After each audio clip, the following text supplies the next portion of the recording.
never used to be bothered by silence. In fact, I welcomed it. Night shifts at the self-storage facility meant long stretches of nothing but my own company and the low, constant hum of fluorescent lights. Most people would find the place creepy, tucked away on a dead-end road on the outskirts of town, but I preferred it to the chaos of daytime customers. It was easy money. Check the monitors, do a couple of walk-arounds, clock out before sunrise. Nothing ever happened. Last Thursday, I took the shift as usual. The air was thick, with the smell of old cardboard and that weird musty tang that comes from 100 forgotten belongings sealed away behind metal doors. I signed in, nodded at the manager as she handed me the keys, and watched her taillights disappear down the gravel drive. The silence then felt heavier, as if the building exhaled after her departure. I shrugged it off, told myself I was just tired. I remember thinking, before anything strange happened, that I'd never actually seen anyone come or go at night. Maybe people were too nervous to root around in their units after dark, or maybe they just valued their sleep more than their old furniture. Whatever the reason, night here was usually dead, except for the occasional whine of rats in the walls or the distant rumble of trucks on the highway. So when I first heard footsteps echoing in the hallway outside the office, it caught me off guard. At first I figured it was a tenant running late. Maybe someone needed to grab something last minute. The footsteps sounded deliberate, heavy, moving at a measured pace. Heel, toe, heel, toe. Almost too slow for comfort. I glanced at the security monitors, half expecting to see a figure pass through the camera outside Unit 112. But the feeds showed only empty corridors and rows of closed orange doors. Still, the footsteps continued. Louder now, closer. I pushed back from the desk, the old vinyl chair squeaking, and peered through the tiny window in the office door. The corridor was empty. The same ugly beige walls, the same flickering exit sign at the far end. The sound stopped as soon as I looked. I laughed at myself. Probably the pipes, I told myself. Or maybe my own footsteps echoing in my head, carried on from a memory of last week's walk around. The mind does weird things when it's late and you're alone. I sat back down, pulled out my phone and tried to distract myself with a game. But the uneasy feeling lingered, a knot forming in my stomach. Every so often I'd glance at the monitors, watching for even a hint of movement, just shadows shifting behind the glare of the overhead bulbs. The hours crawled by. Midnight came and went. Around 1:30, the lights in the east wing blinked off, just for a second. The monitors crackled, and the feeds from 3 cameras went dark. I felt a chill crawl up my arms. Power surges weren't unheard of, but that particular wing never had trouble. Even so, I forced myself to stay calm. I grabbed a flashlight from the drawer and headed into the corridor, the beam cutting a thin slice through the darkness. The silence outside the office was more complete than before. No electrical hum, no distant highway noise. Even my own footsteps sounded muffled, like the building was swallowing the sound. The metal doors along the hallway seemed to lean in as I passed, their numbers glinting in the flashlight's narrow glow. I stopped outside Unit 112. Something about that unit felt wrong. Maybe it was the way the dust was disturbed at the threshold, or the faint metallic smell that seemed stronger here than anywhere else. I told myself I was being ridiculous. Still, I pressed my palm to the cool metal of the door. It thrummed, faintly, under my hand, like a distant engine idling somewhere deep inside. I pulled my hand back sharply, my skin tingling from the contact.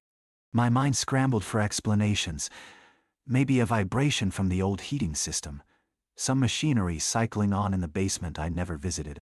But the sensation lingered, a subtle pulsing that seemed to reach up through the floor. I shined my flashlight along the doorframe, half expecting to see a gap or a sign of tampering. Instead, the beam caught on something thin and white wedged beneath the edge of the door. A bit of paper, or maybe fabric. I knelt down, my knees protesting against the cold cement, and tried to get a better look. It was a slip of paper, folded over twice. I hesitated, then slid it out with the tip of my finger. There was handwriting, hurried and cramped, covering one side. I only made out a few words in the weak light. Don't open, hear them. And then, smeared along the bottom, what looked disturbingly like a partial bloody fingerprint. My mouth felt dry.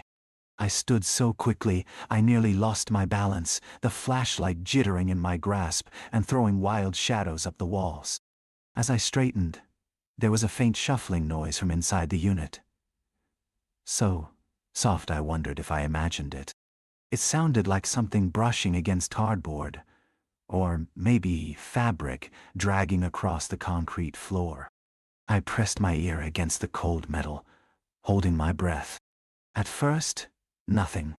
Then, unmistakably, a whisper.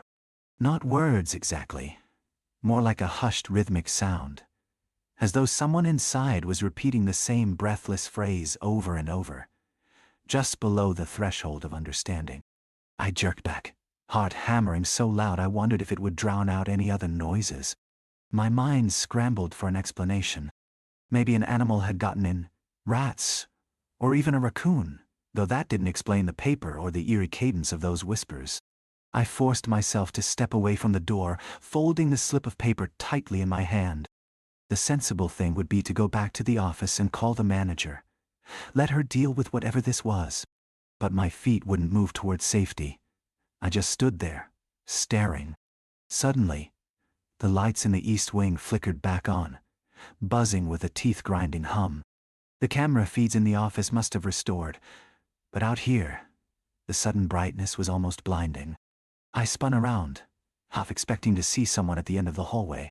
Instead, the corridor was unchanged, but the shadows seemed deeper now, clustering at the corners like they were watching me. I made my way back to the office, refusing to look behind me, and locked the door as soon as I was inside. My hands trembled as I unfolded the note again, reading the words more carefully under the harsh yellow desk lamp. Don't open. They hear you. They move when it's quiet. The fingerprint, no, it couldn't really be blood, seemed to pulse in the lamplight. I sat there, listening. The building's hum had returned, but now it sounded different. Layered beneath it was a faint tapping, as though someone was moving carefully through the corridors. I tried convincing myself it was just my nerves, or the old pipe settling, but every instinct screamed at me that something was off. I grabbed my phone and tried calling the manager, but my reception had dropped to 0. No bars. No Wi-Fi. Just the mocking, looping ringtone that never connected. Minutes dragged by. I pressed my back to the office wall, eyes darting between the monitors. The East Wing's feed showed nothing unusual, but every so often, I thought I saw motion. A flicker, a limb half glimpsed in. The corner of the screen, gone before I could focus on it. My eyes started to play tricks on me. I blinked hard, wiping sweat from my upper lip with the back of my hand. There was a taste in the air, bitter and metallic, like the lingering tang of pennies on my tongue. A sudden bang jolted me upright. It came from somewhere close, maybe only a few units down. I froze, holding my breath, waiting for a voice. A laugh. Anything that would make it normal. But there was only silence, thicker than before, pressing in close. The monitors all flickered at once, static crawling up the screens, distorting the empty corridors with crawling lines. The tapping returned, louder, more insistent. It seemed to move from unit to unit, echoing through the metal doors in a pattern that almost made sense. Tap, pause, tap, tap, silence. I tried to ignore it, telling myself it was just someone messing around, a prank or a squatter looking for a place to sleep. But the rhythm was too deliberate, like some code I was never meant to understand. I clenched the note in my fist, its words echoing in my mind. They move when it's quiet. The idea burrowed under my skin. I flipped on the little radio under the desk, turning the volume up high. A blast of static, then a song. Some late-night DJ's voice crackling with forced cheer. The tapping seemed to falter, almost uncertain. I kept the radio on, the human noise a thin shield between me and whatever was prowling the corridors. But the feeling of being watched only got stronger. Every time I glanced up, the office windows seemed darker, like the glass was thickening, hiding something just beyond my sight. The monitors kept distorting, colors bleeding together until the images barely resembled the hallways I'd just walked through. Shadows stretched and twisted, sometimes pooling in strange angular shapes that didn't make sense. At 3:08, the song on the radio cut out mid-chorus. A burst of shrill static filled the room, so loud I flinched. Then, through the static, I heard whispering. My stomach twisted. The voice was low, urgent, like someone speaking right into my ear, but the words were garbled. I spun the dial, desperate to change stations, but the static only got louder, the whispers multiplying, overlapping, until it sounded like a room full of people murmuring secrets to each other. I tore the plug from the wall. The silence snapped back, deeper than before. And then, as if on cue, every light in the facility went out. The monitors died, the heater cut off, and I was left in total darkness, the office crushed under an impossible quiet. My breathing sounded huge, echoing in my ears. I fumbled for my phone, using its screen for weak light, but it refused to turn on. The battery was dead, though I could have sworn it was at 60% just an hour ago. Something scraped across the floor just outside the office. Not the scuttle of an animal, but a slow, dragging sound, as if someone or something was moving with terrible patience. I pressed myself against the wall, barely daring to breathe, the note still balled in my fist. I couldn't help thinking about the warning. Don't open. They hear you. The doorknob rattled, shaking in its bracket. My vision narrowed. I backed away into the far corner, hands raised as if that could protect me. The door didn't open, but shadows pooled beneath the crack, impossibly black, swallowing the sliver of light from my phone screen.